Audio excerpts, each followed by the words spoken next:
صلو علی الحبیب صلی اللہ تعالی علی محمد صلی اللہ تعالی علیہ وآلہ وسلم۔ انسان اپنی تدبیر میں ناقص ہے،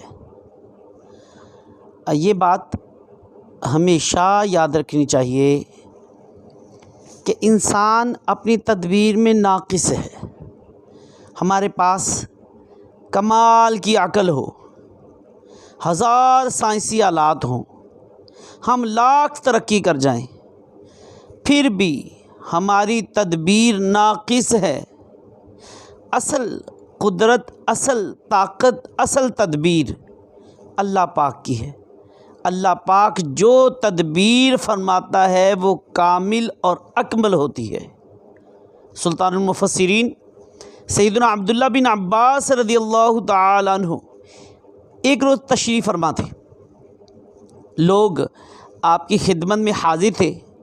سیدنا عبداللہ رضی اللہ تعالی عنہ لوگوں کو دین کی باتیں سکھا رہے تھے، گویا کہ ایک درس والا ماحول تھا۔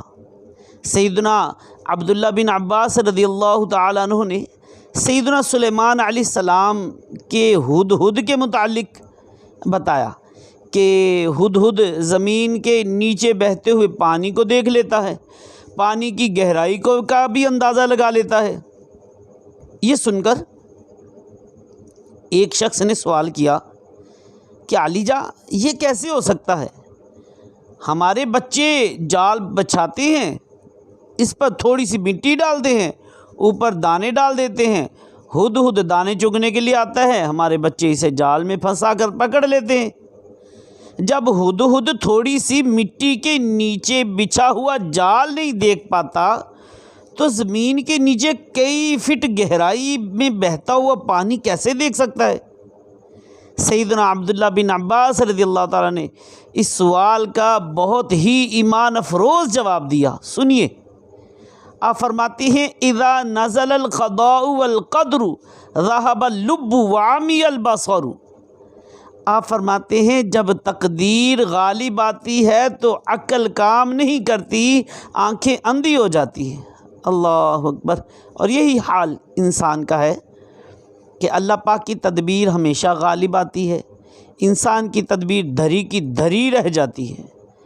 اس کے بڑے معاملات ہوتے ہیں، یہ بڑا علم والا اپنے آپ کو ظاہر کرتا ہے، سمجھدار اپنے آپ کو ظاہر کرتا ہے، لیکن اللہ پاک کی تقدیر کے آگے بندے کی تدبیر ختم ہو جاتی ہے۔ صلو علی الحبیب۔